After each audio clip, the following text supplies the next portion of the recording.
Hello traders, എല്ലാവർക്കും നമ്മുടെ പുതിയൊരു വീഡിയോയിലേക്ക് സ്വാഗതം. അപ്പോൾ ആദ്യമേ തന്നെ ഞാനൊരു സോറി പറഞ്ഞുകൊണ്ട് തന്നെ തുടങ്ങുകയാണ്. കാരണം നമ്മുടെ ഈ ഒരു ക്രിപ്റ്റോ കറൻസി ട്രേഡിംഗ് സീരീസിൽ കുറച്ച് ദിവസങ്ങളായിട്ട് ഞാൻ വീഡിയോസ് ഒന്നും ചെയ്യാറില്ല. ഒരു 1-2 ആഴ്ചയായിട്ട് വീഡിയോസ് ഒന്നും ചെയ്തിട്ടുണ്ടായിരുന്നില്ല. കുറച്ച് തിരക്കുകളും കാര്യങ്ങളൊക്കെ ആയിരുന്നു. അപ്പോൾ ഒരുപാട് പേരെങ്കിൽ പേഴ്സണലായിട്ടും അതുപോലെ തന്നെ നമ്മുടെ കമൻറ്റ് ബോക്സിൽ വന്ന് ചോദിക്കാറുണ്ട്, എന്നാണ് ഇനി ക്രിപ്റ്റോ കറൻസി ട്രേഡിംഗ് സീരീസിൻ്റെ വീഡിയോ വരുന്നത്, വേഗം തന്നെ ചെയ്യുന്നൊക്കെ പറയാറുണ്ട്. അപ്പോൾ കുറച്ച് പേര് നമ്മുടെ ഈ ഒരു ക്രിപ്റ്റോ കറൻസി ട്രേഡിംഗ് സീരീസിൻ്റെ ആ ഒരു വീഡിയോസിന് വേണ്ടിയിട്ട് കാത്തിരിക്കുന്നുണ്ട് എന്നറിഞ്ഞതിൽ വളരെയധികം സന്തോഷം. അതുകൊണ്ട് തന്നെ ഇനി അങ്ങോട്ട് കൃത്യമായിട്ട് തന്നെ എല്ലാ ദിവസവും ചിലപ്പോൾ ചെയ്യാൻ സാധിച്ചു എന്ന് വരില്ല, പക്ഷേ പരമാവധി വേഗത്തിൽ തന്നെ ക്രിപ്റ്റോ കറൻസി ട്രേഡിംഗ് സീരീസിലേക്കുള്ള വീഡിയോസ് ഞാൻ ചെയ്യുന്നതായിരിക്കും. അപ്പോൾ ഇപ്പോൾ നിങ്ങൾ ഈ തന്നുകൊണ്ടിരിക്കുന്ന സപ്പോർട്ട് ഇനി അങ്ങോട്ടും ഉണ്ടാവുമെന്ന് തന്നെ വിശ്വസിക്കുകയാണ്. ആൻഡ് ഈ ഒരു ക്രിപ്റ്റോ കറൻസി ട്രേഡിംഗ് സീരീസിൽ നമ്മൾ ഇതുവരെയായിട്ട് ക്രിപ്റ്റോ കറൻസിയെ പറ്റിയിട്ടും ക്രിപ്റ്റോ കറൻസിയുടെ ടെക്നോളജി ആയിട്ടുള്ള ബ്ലോക്ക് ചെയിനെ പറ്റിയിട്ടും അതിൻ്റെ എല്ലാം ബേസിക് ആയിട്ടുള്ള കുറച്ച് കാര്യങ്ങൾ നമ്മൾ സംസാരിച്ച് പോയിട്ടുണ്ടായിരുന്നു. ആൻഡ് അതിനുശേഷം നമ്മൾ ട്രേഡിംഗിലേക്ക് ഇറങ്ങിയിട്ടുണ്ടായിരുന്നു. ട്രേഡിംഗിൻ്റെ കുറച്ച് ബേസിക്സും കാര്യങ്ങളും ടെക്നിക്കൽ അനാലിസിസിൻ്റെ കുറച്ച് ബേസിക്സും കാര്യങ്ങളൊക്കെ നമ്മൾ പറഞ്ഞിട്ടുണ്ടായിരുന്നു. ക്യാൻഡിൽ സ്റ്റിക്സ് എന്താണ്, അതുപോലെ തന്നെ ട്രെൻഡ്സ് എന്താണ്, സപ്പോർട്ട് ആൻഡ് റെസിസ്റ്റൻസ് ഏരിയസ് എന്താണ് തുടങ്ങിയ ബേസിക് ആയിട്ടുള്ള കുറച്ച് കാര്യങ്ങൾ നമ്മൾ സംസാരിച്ച് പോയിട്ടുണ്ടായിരുന്നു. ഇനി നമ്മൾ കുറച്ചുകൂടെ ഇമ്പോർട്ടൻ്റ് ആയിട്ടുള്ള കുറച്ചുകൂടെ സീരിയസ് ആയിട്ടുള്ള കാര്യങ്ങളിലേക്ക് കടക്കാനായിട്ട് പോവാണ്. ഇതുവരെ സംസാരിച്ചതൊന്നും സീരിയസ് ആയിട്ടുള്ള കാര്യങ്ങളല്ല എന്നല്ല ഞാൻ പറയുന്നത്, അതും വളരെയധികം സീരിയസ് ആയിട്ടുള്ള കാര്യങ്ങളാണ്, വളരെയധികം ഇമ്പോർട്ടൻ്റ് ആയിട്ടുള്ള കാര്യങ്ങൾ തന്നെയായിരുന്നു. പക്ഷേ കുറച്ചുകൂടെ ഇമ്പോർട്ടൻസ് കൂടുതലുള്ള കാര്യങ്ങളാണ് നമ്മൾ ഇന്ന് മുതൽ പഠിക്കാനായിട്ട് പോകുന്നത്. നിങ്ങൾ തംബ്നെയിലും ടൈറ്റിലും ഒക്കെ കണ്ട പോലെ തന്നെ മാർക്കറ്റ് സ്ട്രക്ചർ എന്ന് പറയുന്ന ഒരു കോൺസെപ്റ്റിനെ പറ്റിയിട്ടാണ് നമ്മൾ ഇന്നത്തെ ഈ ഒരു വീഡിയോയിൽ വിശദമായിട്ട് തന്നെ പഠിക്കാനായിട്ട് പോകുന്നത്. വളരെയധികം ഇമ്പോർട്ടൻ്റ് ആയിട്ടുള്ള കാര്യമാണ്. നിങ്ങൾക്ക് ഏതൊരു സിറ്റുവേഷനിലും ഏതൊരു ട്രേഡിംഗ് സിറ്റുവേഷനിലും വളരെയധികം ഇമ്പോർട്ടൻ്റ് ആയിട്ട് നിങ്ങൾക്ക് യൂസ്ഫുൾ ആകുന്ന ഒരു കാര്യമാണ് ഈ ഒരു മാർക്കറ്റ് സ്ട്രക്ചർ എന്ന് പറയുന്നത്. നിങ്ങൾ ഏത് തരം ട്രേഡർ ആണെങ്കിലും, നിങ്ങളിപ്പോൾ സ്റ്റോക്ക് മാർക്കറ്റിലായാലും ഫോറക്സിലായാലും ക്രിപ്റ്റോയിലായാലും എവിടെ ട്രേഡ് ചെയ്യുന്ന ആളുകളാണ് എന്നുണ്ടെങ്കിലും മാർക്കറ്റ് സ്ട്രക്ചർ എല്ലാത്തിൻ്റെയും ഒരു ബേസ് ആണ്. ഏറ്റവും ബേസിക് ആയിട്ടുള്ള ക്യാൻഡിൽ സ്റ്റിക്സ്, അതുപോലെ തന്നെ നമ്മൾ ഏറ്റവും അടിസ്ഥാനമായിട്ട് അറിഞ്ഞിരിക്കേണ്ട കാര്യങ്ങൾ നമ്മൾ പഠിച്ചു കഴിഞ്ഞു. പക്ഷേ അതിനുശേഷം വരുന്ന ഏറ്റവും അടിസ്ഥാനമായിട്ടുള്ള ഒരു കാര്യമാണ് മാർക്കറ്റ് സ്ട്രക്ചർ എന്ന് പറയുന്നത്. അപ്പോൾ അതിനെ പറ്റിയിട്ടാണ് നമ്മൾ ഇന്നത്തെ ഒരു വീഡിയോയിൽ വിശദമായിട്ട് പഠിക്കാനായിട്ട് പോകുന്നത്. അപ്പോൾ ഒട്ടും തന്നെ സ്കിപ്പ് ചെയ്യാതെ വീഡിയോ മുഴുവനായിട്ട് കാണാനായിട്ട് ശ്രമിക്കുക. ആൻഡ് ഇത്തരം വീഡിയോസ് നിങ്ങൾക്ക് ഉപകാരപ്പെടുന്നുണ്ട് എന്നുണ്ടെങ്കിൽ തീർച്ചയായിട്ടും വീഡിയോയ്ക്ക് ലൈക്ക് അടിക്കാനായിട്ട് ശ്രമിക്കുക. കാരണം നിങ്ങളുടെ ലൈക്കുകളാണ് എനിക്ക് തരാൻ പറ്റുന്ന ഏറ്റവും വലിയ സപ്പോർട്ട്, ഏറ്റവും വലിയ മോട്ടിവേഷൻ എന്നൊക്കെ പറയുന്നത്. ലൈക്ക് അടിച്ചുകൊണ്ട് തന്നെ വീഡിയോ കാണാനായിട്ട് ശ്രമിക്കുക. നേരെ വീഡിയോയിലേക്ക് കിടക്കാം.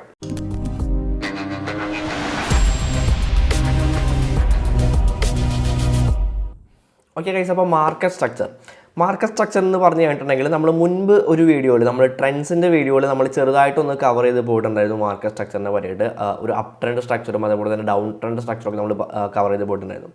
അപ്പോൾ മാർക്കറ്റ് സ്ട്രക്ചർ എന്ന് പറഞ്ഞു കഴിഞ്ഞിട്ടുണ്ടെങ്കിൽ കുറച്ച് സ്വിംഗ് ഹൈസ് ആൻഡ് സ്വിംഗ് ലോസുകളെല്ലാം കൂടി ചേർന്നുകൊണ്ടുള്ള ഒരു സംഭവമാണ് നമുക്ക് വേണമെങ്കിൽ ബേസിക്കായിട്ട് പറയാനായിട്ട് പറ്റും. അപ്പോൾ നോക്കിക്കഴിഞ്ഞിട്ടുണ്ടെങ്കിൽ, അതായത് നമുക്ക് ജസ്റ്റ് ഇപ്പോൾ ഒരു എക്സാമ്പിൾ പറയാം. അതായത് ഭയങ്കരമായിട്ടുള്ള ബൈയിങ് പ്രഷർ മാർക്കറ്റിൽ കയറി വരികയാണ്. അതായത് കൂടുതൽ ആളുകൾ ഇത് ബൈ ചെയ്യാനായിട്ട്, ഏതെങ്കിലും ഒരു ടോക്കണോ അല്ലെങ്കിൽ ഏതെങ്കിലും ഒരു അസറ്റോ ബൈ ചെയ്യാനായിട്ട് കൂടുതലായിട്ട് കയറി വരികയാണ്. അപ്പോൾ സ്വാഭാവികമായിട്ടും ബൈയിങ് പ്രഷർ കൂടുമ്പോഴാണ് പ്രൈസ് മുകളിലേക്ക് പോകാനായിട്ട് തുടങ്ങുക.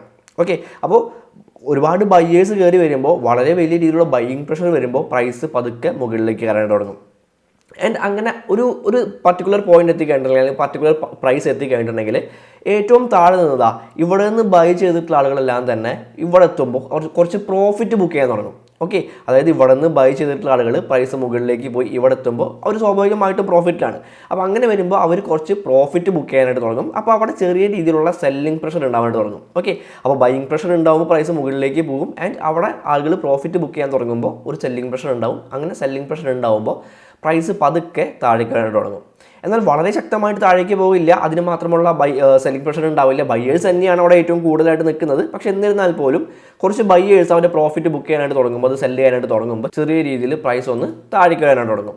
ആൻഡ് അങ്ങനെ താഴേക്ക് വരുമ്പോൾ വീണ്ടും ഒരുപാട് ബയ്യേഴ്സ് കയറി വരാൻ സാധ്യതയുണ്ട്. അതായത് ഇവിടെ എത്തുമ്പോഴായിരിക്കും ചില ആളുകൾ അത് പ്രൈസ് നല്ല രീതിയിൽ മുകളിലേക്ക് പോകുന്നുണ്ട്, ഒരു ബൈയിങ് ഓപ്പർച്യൂണിറ്റി കണ്ടിട്ടുണ്ടായിരിക്കും ചിലപ്പോൾ ഇവിടെ എത്തുമ്പോഴായിരിക്കും. അപ്പോൾ പ്രൈസ് കുറച്ചുകൂടെ താഴേക്ക് വന്നു കഴിഞ്ഞിട്ടുണ്ടെങ്കിൽ അവർക്ക് നല്ലൊരു ഓപ്പർച്യൂണിറ്റിയാണ് അല്ലേ. ഇവിടെ വാങ്ങിക്കാൻ പറ്റാത്ത ആളുകൾ ഇവിടെ വെച്ച് സെല്ല് ചെയ്യുമ്പോൾ പ്രൈസ് കുറച്ചുകൂടെ താഴേക്ക് വന്നു കഴിഞ്ഞിട്ടുണ്ടെങ്കിൽ ഓക്കെ, എനിക്കിപ്പോൾ ബൈ ചെയ്യാമെന്നുള്ള ആ ഒരു മൈൻഡിലേക്ക് ആളുകൾ വരികയും വീണ്ടും ആളുകൾ ബൈ ചെയ്യാനായിട്ട് തുടങ്ങുകയും, അപ്പോൾ അവിടെ വീണ്ടും ബൈയിങ് പ്രഷർ ഉണ്ടാവുകയും പ്രൈസ് വീണ്ടും മുകളിലേക്ക് പോവുകയും ചെയ്യും. അങ്ങനെ ഇത് തന്നെ കണ്ടിന്യൂ ചെയ്യും. ഇവിടെ എത്തുമ്പോൾ വീണ്ടും ആളുകൾ പ്രോഫിറ്റ് ബുക്ക് ചെയ്യാനായിട്ട് തുടങ്ങും. ചെറിയ രീതിയിലുള്ള സെല്ലിംഗ് പ്രഷർ ഉണ്ടാവും. ആൻഡ് പ്രൈസ് ചെറുതായിട്ടും താഴേക്ക് വരും. ആൻഡ് വീണ്ടും പ്രൈസ് മുകളിലേക്ക് പോകാനായിട്ട് തുടങ്ങും. അപ്പോൾ അങ്ങനെ ഉണ്ടാകുമ്പോൾ, അല്ലെ ഈ പറഞ്ഞ രീതിയിലുള്ള കാര്യങ്ങൾ മാർക്കറ്റിൽ സംഭവിക്കുമ്പോൾ അവിടെ കുറച്ച് swing highs and swing lows ആയിരിക്കും ഉണ്ടായിരിക്കുക. അപ്പോൾ ഇവിടെ നോക്കിക്കഴിഞ്ഞിട്ടുണ്ടെങ്കിൽ ഇത് ഒരു സ്വിംഗ് ഹൈ ആണെന്ന് പറയാൻ പറ്റും. ഇത് ഒരു സ്വിംഗ് ഹൈ ആണ്, ഇത് ഒരു സ്വിംഗ് ഹൈ ആണ്. അതുപോലെ തന്നെ ഇത് ഒരു സ്വിംഗ് ലോ ആണ്, ഇത് ഒരു സ്വിംഗ് ലോ ആണ്. ഓക്കെ, നമ്മൾ ഈ ഒരു ടെക്സ്റ്റ് ബുക്ക് എക്സാമ്പിളിൽ കാണുന്ന അതേപോലെ ആയിരിക്കില്ല നമുക്ക് ലൈവ് മാർക്കറ്റിൽ കാണാനായിട്ട് സാധിക്കുക. ലൈവ് മാർക്കറ്റിലേക്ക് നമുക്ക് പോകാം. അപ്പോൾ ഈ രീതിയിൽ കുറച്ച് swing highs and swing lows ആയിരിക്കും ഈ ഒരു സ്ട്രക്ചറിന് ഉണ്ടാവുക. ഓക്കെ, അപ്പോൾ ഒരു higher high and higher lows create ചെയ്തുകൊണ്ട് പോകുന്നതായിരിക്കും ഒരു അപ് ട്രെൻഡ് സ്ട്രക്ചർ എന്ന് പറയുന്നത്. ഓക്കെ, നമ്മളിപ്പോൾ ഈ കാണുന്നതാണ് ഒരു മാർക്കറ്റ് സ്ട്രക്ചർ എന്ന് പറയുന്നത്. കുറച്ച് swing highs and swing lows ഒക്കെ ഉണ്ടാകുന്ന ഒരു സംഭവമാണ് ഈ മാർക്കറ്റ് സ്ട്രക്ചർ എന്ന് പറയുന്നത്. അതിൽ ഈ higher high and higher loss ആണ് എന്നുണ്ടെങ്കിൽ അതൊരു അപ് ട്രെൻഡ് സ്ട്രക്ചർ ആയിരിക്കും. അതുപോലെ തന്നെ ലോവർ ലോസ് ആൻഡ് ലോവർ ഹൈസ് ഉണ്ടാവുകയാണെന്നുണ്ടെങ്കിൽ അതൊരു ഡൗൺ ട്രെൻഡ് സ്ട്രക്ചർ ആയിരിക്കും. ഓക്കെ, അപ്പോൾ ഈ ഒരു മാർക്കറ്റ് സ്ട്രക്ചർ നമ്മൾ കണ്ടുപിടിക്കുമ്പോൾ അവിടെ എന്തൊക്കെ കാര്യങ്ങളാണ് പ്രധാനമായിട്ടും നമ്മൾ ശ്രദ്ധിക്കേണ്ടത് എന്നുള്ള കാര്യങ്ങളാണ് ഞാൻ ഇനി പറയാനായിട്ട് പോകുന്നത്. അതാണ് ഏറ്റവും ഇമ്പോർട്ടൻ്റ് ആയിട്ടുള്ള കാര്യം. ഒരുപാട് സ്വിംഗ് ഹൈസും ഒരുപാട് സ്വിംഗ് ലോസും ഒക്കെ നമുക്ക് എവിടെ വേണമെങ്കിലും മാർക്കറ്റിൽ കാണാനായിട്ട് സാധിക്കും. പക്ഷേ അതൊരു ബുള്ളിഷ് സ്ട്രക്ചറാണ്, അല്ലെങ്കിൽ ഈ കാണുന്ന പോലെ ഒരു അപ് ട്രെൻഡ് സ്ട്രക്ചർ ആവണമെന്നുണ്ടെങ്കിൽ എന്തൊക്കെ കാര്യങ്ങളാണ്, അല്ലെങ്കിൽ ഏത് രീതിയിലൊക്കെ ആയിരിക്കണം അവിടെ swing highs and swing lows form ചെയ്തിട്ടുണ്ടാവേണ്ടത് എന്നുള്ള കാര്യമാണ് ഇനി പറയാനായിട്ട് പോകുന്നത്. അപ്പോൾ ഇവിടെ നോക്കി കഴിഞ്ഞിട്ടുണ്ടെങ്കിൽ ഇവിടെ പ്രൈസ് ഒരു സ്വിംഗ് ഹൈ ക്രിയേറ്റ് ചെയ്തിട്ടുണ്ട്. ഇതൊരു സ്വിംഗ് ഹൈ ആണ്. അപ്പോൾ ഞാൻ ഈ ഒരു സ്വിംഗ് ഹൈ ഇങ്ങോട്ട് നീട്ടി വരയ്ക്കുന്നുണ്ട്. അപ്പോൾ പ്രധാനമായിട്ട് ശ്രദ്ധിക്കേണ്ട കാര്യം, ആൻഡ് അതുപോലെ തന്നെ ഇവിടെ നമുക്ക് സ്വിംഗ് ലോയും വരയ്ക്കാം. ഇത് സ്വിംഗ് ലോയാണ്. ഓക്കെ, അപ്പോൾ പ്രധാനമായിട്ട് ശ്രദ്ധിക്കേണ്ട കാര്യം ഇവിടെ നോക്കി കഴിഞ്ഞിട്ടുണ്ടെങ്കിൽ പ്രൈസ് ഇപ്പോൾ പ്രൈസ് ഒന്ന് മുകളിലേക്ക് പോയി ആൻഡ് കുറച്ച് പേര് പ്രോഫിറ്റ് ബുക്ക് ചെയ്യാനായിട്ട് തുടങ്ങി. ആൻഡ് അങ്ങനെ ഒരു ഹൈ ഇവിടെ ക്രിയേറ്റ് ചെയ്യപ്പെട്ടു ആൻഡ് പ്രൈസ് താഴേക്ക് വരാണ്. കുറച്ച് പേര് പ്രോഫിറ്റ് ബുക്ക് ചെയ്ത് കുറച്ച് സെല്ലിംഗ് പ്രഷർ വന്നപ്പോൾ പ്രൈസ് താഴേക്ക് വരാണ്. ആൻഡ് കൂടുതൽ ആളുകൾ ഈ ഒരു ലെവലിൽ നിന്നും കൂടുതൽ ആളുകൾ വീണ്ടും ബൈ ചെയ്യാനായിട്ട് ശ്രമിക്കുകയാണ്. അപ്പോൾ പ്രൈസ് പതുക്കെ മുകളിലേക്ക് പോവാണ്. അങ്ങനെ മുകളിലേക്ക് പോകുമ്പോൾ തൊട്ട് മുൻപ് ക്രിയേറ്റ് ചെയ്തിട്ടുള്ള ഈ ഒരു ഹൈനെ ബ്രേക്ക് ചെയ്തുകൊണ്ട് പ്രൈസ് മുകളിലേക്ക് പോകണം. അത് ഒന്നാമത്തെ കാര്യം. ഓക്കെ, അതിനൊരു ബ്രേക്ക് ഓഫ് സ്ട്രക്ചർ എന്നാണ് പറയുക. അതായത് തൊട്ട് മുമ്പ് ക്രിയേറ്റ് ചെയ്തിട്ടുള്ള ഈ ഒരു ഹൈനെ ബ്രേക്ക് ചെയ്തുകൊണ്ട് പ്രൈസ് മുകളിലേക്ക് പോകണം. ആൻഡ് അങ്ങനെ പോയിട്ട് പ്രൈസ് വീണ്ടും താഴേക്ക് വരുമ്പോൾ ഈ ഒരു തൊട്ട് മുൻപ് ക്രിയേറ്റ് ചെയ്തിട്ടുള്ള ആ ഹൈയിൽ നിന്ന് തന്നെ പ്രൈസ് മുകളിലേക്ക് പോകണമെന്ന് യാതൊരു നിർബന്ധമില്ല. കുറച്ച് താഴേക്ക് വേണമെങ്കിൽ വരാം. ചിലപ്പോൾ ഇവിടെ നിന്നായിരിക്കും പ്രൈസ് വീണ്ടും മുകളിലേക്ക് പോകാനായിട്ട് പോകുന്നത്. ഓക്കെ, അപ്പോൾ ഇവിടെ സംഭവിച്ചിട്ടുള്ളത് ഒരു ഹയർ ലോ തന്നെയാണ് ഇവിടെ സംഭവിച്ചിട്ടുള്ളത്. ഓക്കെ, പക്ഷേ പ്രൈസ് ഈ രീതിയിൽ ഇവിടെ നിന്ന് പ്രൈസ് താഴേക്ക് വന്ന് ഈ ഒരു ലോയിനെയും ബ്രേക്ക് ചെയ്ത് കഴിഞ്ഞിട്ടുണ്ടെങ്കിൽ അതൊരു ബുള്ളിഷ് ആയിട്ടുള്ള സ്ട്രക്ചർ അല്ല, അല്ലെങ്കിൽ അതിനെ നമുക്ക് ചേഞ്ച് ഓഫ് സ്ട്രക്ചർ എന്നൊക്കെ വേണമെങ്കിൽ പറയാം. അല്ലെങ്കിൽ ആ ഒരു സ്ട്രക്ചർ ചേഞ്ച് ആയി അല്ലെങ്കിൽ ട്രെൻഡ് റിവേഴ്സൽ സംഭവിക്കാനായിട്ട് പോകുന്നു എന്നുള്ള കാര്യമൊക്കെ നമുക്ക് വേണമെങ്കിൽ പറയാനായിട്ട് പറ്റും. ഓക്കെ, അപ്പോൾ ഒന്നുകൂടെ ഞാൻ പറയാം. ഇവിടെ നമുക്കൊരു സ്വിംഗ് ഹൈ കിട്ടിയിട്ടുണ്ടായിരുന്നു. പ്രൈസ് മുകളിലേക്ക് പോയി, ആളുകൾ അവിടെ പ്രോഫിറ്റ് ബുക്ക് ചെയ്യാനായിട്ട് തുടങ്ങി, പ്രൈസ് ചെറിയ രീതിയിൽ താഴേക്ക് വരാനായിട്ട് തുടങ്ങിയപ്പോൾ നമുക്കൊരു സ്വിംഗ് ഹൈ കിട്ടിയിട്ടുണ്ടായിരുന്നു. ആൻഡ് സ്വിംഗ് ഹൈ കിട്ടിയതിന് ശേഷം ഒരു സ്വിംഗ് ലോ ക്രിയേറ്റ് ചെയ്തുകൊണ്ട് പ്രൈസ് മുകളിലേക്ക് പോവാണ്. അങ്ങനെ മുകളിലേക്ക് പോകുമ്പോൾ പ്രൈസ് തൊട്ട് മുമ്പ് ക്രിയേറ്റ് ചെയ്തിട്ടുള്ള ഈ ഒരു സ്വിംഗ് ഹൈനെ ബ്രേക്ക് ചെയ്തിട്ട് വേണം മുകളിലേക്ക് പോകാനായിട്ട്. ആൻഡ് അവിടെ നിന്ന് പ്രൈസ് വീണ്ടും ആളുകൾ പ്രോഫിറ്റ് ബുക്ക് ചെയ്യാനായിട്ട് തുടങ്ങുമ്പോൾ വേണമെങ്കിൽ ഇവിടെ നിന്ന് തന്നെ നമുക്കൊരു വീണ്ടും ആ ഒരു സ്ട്രക്ചർ കണ്ടിന്യൂ ചെയ്യുന്നത് നമുക്ക് പ്രതീക്ഷിക്കാം. അതല്ല എന്നുണ്ടെങ്കിൽ പ്രൈസ് വേണമെങ്കിൽ കുറച്ചുകൂടെ താഴേക്ക് വന്ന്, അതായത് ഈ ഒരു ലെവൽ, ഈ സ്വിംഗ് ഹൈയുടെ ലെവൽ പ്രൈസ് ബ്രേക്ക് ചെയ്താലും കുഴപ്പമില്ല. പക്ഷേ ഈ ഒരു ലോ ബ്രേക്ക് ചെയ്തുകൊണ്ട് താഴേക്ക് പോകരുത്. അതിന് മുകളിൽ എവിടെ നിന്ന് വേണമെങ്കിലും നമുക്കൊരു ഹയർ ലോ നമുക്ക് കാണാനായിട്ട് പറ്റും. ഇതാണ് ഹയർ ലോ. ആൻഡ് വീണ്ടും അവിടെ നിന്ന് പ്രൈസ് മുകളിലേക്ക് പോകുന്നു. ആൻഡ് വീണ്ടും തൊട്ട് മുൻപ് ക്രിയേറ്റ് ചെയ്തിട്ടുള്ള ഈ ഒരു സ്വിംഗ് ഹൈനെ ബ്രേക്ക് ചെയ്തിട്ട് മുകളിലേക്ക് പോകുന്നു.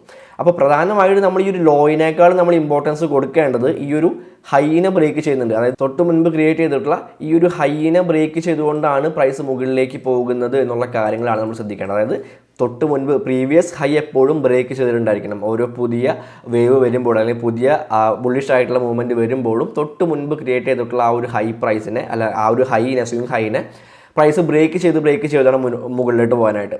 ആൻഡ് അങ്ങനെ ബ്രേക്ക് ചെയ്ത് മുകളിലോട്ട് പോകുന്നതോടൊപ്പം തന്നെ ഈ ഒരു ലോ പ്രൈസ്, അതായത് ഈ ഒരു സ്വിംഗ് ലോ എന്ന് പറയുന്നത് ഇവിടുത്തെ സ്വിംഗ് ലോ എന്ന് പറയുന്നത് ഇതാണ് ഇവിടുത്തെ സ്വിംഗ് ലോ.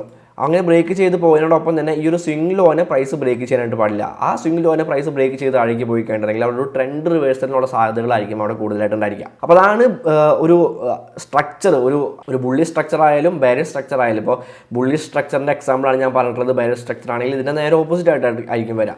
ഓക്കെ, അപ്പോൾ അതാണ് നിങ്ങൾ ഏറ്റവും പ്രധാനമായിട്ട് ശ്രദ്ധിക്കേണ്ടത്. കൃത്യമായിട്ട് ഒരു സ്വിംഗ് ഹൈസിനെ ബ്രേക്ക് ചെയ്ത് തന്നെ പ്രൈസ് മുകളിലേക്ക് പോകുന്നുണ്ടെന്നുള്ള കാര്യങ്ങൾ ഉറപ്പുവരുത്താം.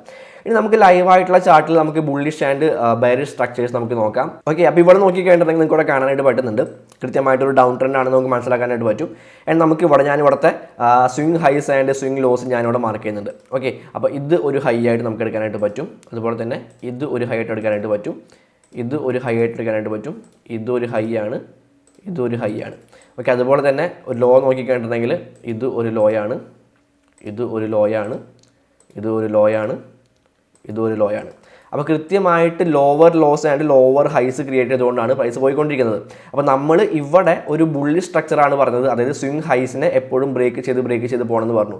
എന്നാൽ ഒരു ബെയറിഷ് ആയിട്ടുള്ള സ്ട്രക്ചറിലേക്ക് വരുമ്പോൾ സ്വിംഗ് ലോയിനെ ആയിരിക്കും പ്രൈസ് ബ്രേക്ക് ചെയ്ത് പോവുക. ഇവിടെ നോക്കിക്കഴിഞ്ഞിട്ടുണ്ടെങ്കിൽ ഈ ഒരു സ്വിംഗ് ലോയിനെ ഇവിടെ പ്രൈസ് ബ്രേക്ക് ചെയ്തിട്ടുണ്ട്. ആൻഡ് ഇവിടെ ഈ ഒരു സ്വിംഗ് ലോയിനെ പ്രൈസ് ദാ ഇവിടെ ബ്രേക്ക് ചെയ്തിട്ടുണ്ട്. ആൻഡ് ഇവിടെ ദാ ഈ ഒരു സ്വിംഗ് ലോനെ പ്രൈസ് ബ്രേക്ക് ചെയ്തിട്ടുണ്ട്. ഇവിടെ ഈ ഒരു സ്വിംഗ് ലോനെ പ്രൈസ് ബ്രേക്ക് ചെയ്തിട്ടുണ്ട്. അപ്പോൾ അങ്ങനെ ഓരോ ബ്രേക്ക് ഓഫ് സ്ട്രക്ചറും കിട്ടിയാണ് നമ്മൾ ഈ രീതിയിൽ താഴേക്ക് പോയിക്കൊണ്ടിരിക്കുന്നത്. അതാണ് ആ ഒരു സ്ട്രക്ചറാണ് നമുക്കിവിടെ കാണാനായിട്ട് പറ്റുന്നത്. അതൊരു ബെയറിഷ് ആയിട്ടുള്ള സ്ട്രക്ചറാണ്. ആൻഡ് ഇവിടെ നോക്കിക്കണ്ടിട്ടുണ്ടെങ്കിൽ ഒരു തവണ പോലും നമ്മുടെ ഈ ഒരു സ്വിംഗ് ഹൈനെ പ്രൈസ് ബ്രേക്ക് ചെയ്തിട്ടില്ല. ഇവിടെ നമ്മൾ പറഞ്ഞിട്ടുണ്ടായിരുന്നു ഒരു ബുള്ളി സ്ട്രക്ചറിൽ സ്വിംഗ് ലോയിനെ പ്രൈസ് ബ്രേക്ക് ചെയ്യാനായിട്ട് പാടില്ലെന്ന് പറഞ്ഞിട്ടുണ്ടായിരുന്നു. അതുപോലെ തന്നെ ഇവിടെ ഈ ഒരു സ്വിംഗ് ഹൈനെ പ്രൈസ് ബ്രേക്ക് ചെയ്തിട്ടില്ല. സ്വിംഗ് ഹൈക്ക് താഴെ തന്നെയാണ് പ്രൈസ് എപ്പോഴും വന്നിട്ടുള്ളത്. ഒരു ലോ ക്രിയേറ്റ് ചെയ്യുന്നത് ഈ ഒരു സ്വിംഗ് ഹൈക്ക് ഓരോ ഹൈസും ക്രിയേറ്റ് ചെയ്യുന്നത് ഈ ഒരു സ്വിംഗ് ഹൈക്ക് താഴെ തന്നെയാണ്. സോ അതൊരു ബെയറിഷ് ആയിട്ടുള്ള സ്ട്രക്ചറാണ്. അപ്പോൾ ഒരു ബെയറിഷ് മാർക്കറ്റ് സ്ട്രക്ചറാണ് നമ്മൾ ഇപ്പോൾ ഈ കാണുന്നത്. ഓക്കെ, ഇനി നമുക്ക് ബുള്ളിഷ് ആയിട്ടുള്ള സ്ട്രക്ചറിൻ്റെ ഒരു എക്സാമ്പിളും കൂടെ നമുക്ക് ലൈവ് മാർക്കറ്റിൽ നോക്കാം. ഓക്കെ, അപ്പോൾ ഇവിടെ നോക്കി കഴിഞ്ഞിട്ടുണ്ടെങ്കിൽ നമുക്ക് ഇതാ കുറച്ച് higher high and higher loss കാണാൻ പറ്റുന്നുണ്ട്. ഇതാ ഇത് ഒരു ഹൈ ആണ്, അതുപോലെ തന്നെ ഇത് ഒരു ഹൈ ആണ്, ഇത് ഒരു ഹൈ ആണ്, ആൻഡ് ഇതാ ഇത് ഒരു ലോ ആണ്, ഇത് ഒരു ലോ ആണ്. ഓക്കെ, അപ്പോൾ ഇവിടെ നോക്കി കഴിഞ്ഞിട്ടുണ്ടെങ്കിൽ ഇതാ പ്രൈസ് മുകളിലേക്ക് പോകുന്നുണ്ട്. ഈ രീതിയിൽ പ്രൈസ് മുകളിലേക്ക് പോയിട്ട് ഒരു ഹൈ ഇവിടെ ക്രിയേറ്റ് ചെയ്യുന്നുണ്ട്. ആൻഡ് ആ ഹൈനെ ബ്രേക്ക് ചെയ്തുകൊണ്ടാണ് അടുത്ത ഹൈ ക്രിയേറ്റ് ചെയ്തിട്ടുള്ളത്. ഈ ഒരു ഹൈ ക്രിയേറ്റ് ചെയ്തിട്ടുള്ളത് ഈ ഒരു ഹൈനെ ബ്രേക്ക് ചെയ്തുകൊണ്ടാണ്. ആൻഡ് പ്രൈസ് താഴേക്ക് വരുന്ന ഒരു ലോ ക്രിയേറ്റ് ചെയ്യുന്നു. ആൻഡ് പ്രൈസ് വീണ്ടും മുകളിലേക്ക് പോകുന്നു. അങ്ങനെ മുകളിലേക്ക് പോകുമ്പോൾ ഈ ഒരു ഹൈനെ ബ്രേക്ക് ചെയ്തുകൊണ്ടാണ് പ്രൈസ് പുതിയ ഒരു ഹൈ ക്രിയേറ്റ് ചെയ്യുന്നത്. ഈ ഹൈ ക്രിയേറ്റ് ചെയ്യുന്നത് ഈ ഒരു ഹൈനെ ബ്രേക്ക് ചെയ്തുകൊണ്ടാണ്. ആൻഡ് പ്രൈസ് വീണ്ടും താഴേക്ക് വരുന്ന ഒരു ലോ ക്രിയേറ്റ് ചെയ്യുന്നു. ആൻഡ് ആ ലോ നമ്മുടെ തൊട്ട് മുൻപുള്ള ലോക്ക് താഴെ പോയിട്ടില്ല, അതിന് മുകളിൽ തന്നെയാണ് നിൽക്കുന്നത്. ആൻഡ് വീണ്ടും ആ ഒരു ഹൈനെ ബ്രേക്ക് ചെയ്തുകൊണ്ട് പ്രൈസ് മുകളിലേക്ക് പോവാണ്. ഓക്കെ, അപ്പോൾ ഇതാണ് ഒരു ബുള്ളിഷ് ആയിട്ടുള്ള ഒരു മാർക്കറ്റ് സ്ട്രക്ചർ എന്ന് പറയുന്നത്. ഓക്കെ, അതായത് നമ്മൾ ഈ ടെക്സ്റ്റ് ബുക്ക് എക്സാമ്പിൾ കണ്ട പോലെ തന്നെ കൃത്യമായിട്ട് ഒരൊറ്റ ലൈനിൽ മാത്രമായിരിക്കില്ല പ്രൈസ് മൂവ് ചെയ്യുക. ഇതുപോലുള്ള ഒരുപാട് മാനിപ്പുലേഷൻസും ഒരുപാട് നോയ്സും കാര്യങ്ങളൊക്കെ ഉണ്ടായിരിക്കും. അപ്പോൾ നമ്മൾ ആ ഒരു പിക്ചർ, അതായത് നമ്മൾ പഠിച്ചിട്ടുള്ള ആ ഒരു കോൺസെപ്റ്റ് ഉണ്ടല്ലോ, അതായത് higher high and higher loss, അതുപോലെ തന്നെ തൊട്ട് മുൻപുള്ള ഹൈനെ ബ്രേക്ക് ചെയ്തിട്ട് വേണം പുതിയൊരു ഹൈ ക്രിയേറ്റ് ചെയ്യുക എന്നുള്ള ആ ഒരു കോൺസെപ്റ്റ് നമ്മളെപ്പോഴും മനസ്സിലാക്കി. ആ ഒരു കോൺസെപ്റ്റ് വെച്ചുകൊണ്ടാണ് നമ്മൾ ഈ കാര്യങ്ങൾ, ഈ ഒരു മാർക്കറ്റ് സ്ട്രക്ചർ കണ്ടെത്തേണ്ടതും ഏത് സ്ട്രക്ചറാണെങ്കിൽ ഏത് ട്രെൻഡാണ് അവിടെ ഉള്ളത് എന്നുള്ള കാര്യങ്ങളൊക്കെ മനസ്സിലാക്കേണ്ടത്. അപ്പോൾ ഇത് ഒരു ബേസാണ്, മാർക്കറ്റ് സ്ട്രക്ചർ എന്ന് പറയുന്ന ഒരു കോൺസെപ്റ്റിൻ്റെ ഒരു ബേസാണ് നമ്മൾ ഇപ്പോൾ ഈ ഒരു വീഡിയോയിൽ നമ്മൾ നോക്കിയിട്ടുള്ളത്. ഒരു അപ്പ് ട്രെൻഡും അതുപോലെ തന്നെ ഡൗൺ ട്രെൻഡിലും ഏത് രീതിയിലൊക്കെ ആയിരിക്കും സ്ട്രക്ചർ ഫോം ആവുക എന്നുള്ള കാര്യങ്ങളൊക്കെയാണ് നമ്മൾ ഇവിടെ പഠിച്ചിട്ടുള്ളത്. ഓക്കെ ഗൈസ്, അപ്പോൾ ഇന്നത്തെ ഈ ഒരു വീഡിയോയിൽ നമ്മൾ മാർക്കറ്റ് സ്ട്രക്ചർ എന്താണെന്നും നമുക്കതെങ്ങനെ കണ്ടെത്താം, എന്തൊക്കെ കാര്യങ്ങളാണ് നമ്മളോട് ശ്രദ്ധിക്കേണ്ടത് എന്നുള്ള കാര്യങ്ങളൊക്കെയാണ് നമ്മൾ വിശദമായിട്ട് തന്നെ ഈ ഒരു വീഡിയോയിൽ സംസാരിച്ച് പോയിട്ടുള്ളത്, പഠിച്ചിട്ടുള്ളത്. അപ്പോൾ ഞാൻ ഏറ്റവും ആദ്യം പറഞ്ഞ പോലെ തന്നെ നിങ്ങൾക്ക് ഏതെങ്കിലും രീതിയിൽ ഈ ഒരു വീഡിയോ ഉപകാരപ്പെട്ടിട്ടുണ്ട് എന്നുണ്ടെങ്കിൽ തീർച്ചയായിട്ടും വീഡിയോക്ക് ലൈക്ക് അടിക്കാൻ ശ്രമിക്കുക. കൂടുതൽ ആളുകളിലേക്ക് നമ്മുടെ വീഡിയോ എത്തിച്ചു കൊടുക്കാനായിട്ട് നമ്മുടെ യൂട്യൂബ് അൽഗോരിതത്തിനെ ഏറ്റവും കൂടുതൽ സഹായിക്കുന്നത് നിങ്ങളുടെ ലൈക്കുകളായിരിക്കും. അതുപോലെ തന്നെ നിങ്ങൾക്ക് എന്തെങ്കിലും സംശയങ്ങളോ കാര്യങ്ങളോ ഉണ്ട് എന്നുണ്ടെങ്കിൽ നിങ്ങൾക്ക് നമ്മുടെ കമ്മ്യൂണിറ്റിയിൽ ജോയിൻ ചെയ്തുകൊണ്ട് അവിടെ നിങ്ങളുടെ സംശയങ്ങളെല്ലാം തന്നെ ചോദിച്ച് ക്ലിയർ ചെയ്യാവുന്നതാണ്. അതിൻ്റെ ലിങ്ക് എല്ലാം ഞാൻ താഴെ ഡിസ്ക്രിപ്ഷനിൽ കൊടുത്തിട്ടുണ്ട്. അപ്പോൾ ഹാപ്പി ട്രേഡിംഗ്, അടുത്ത വീഡിയോയിൽ കാണാം.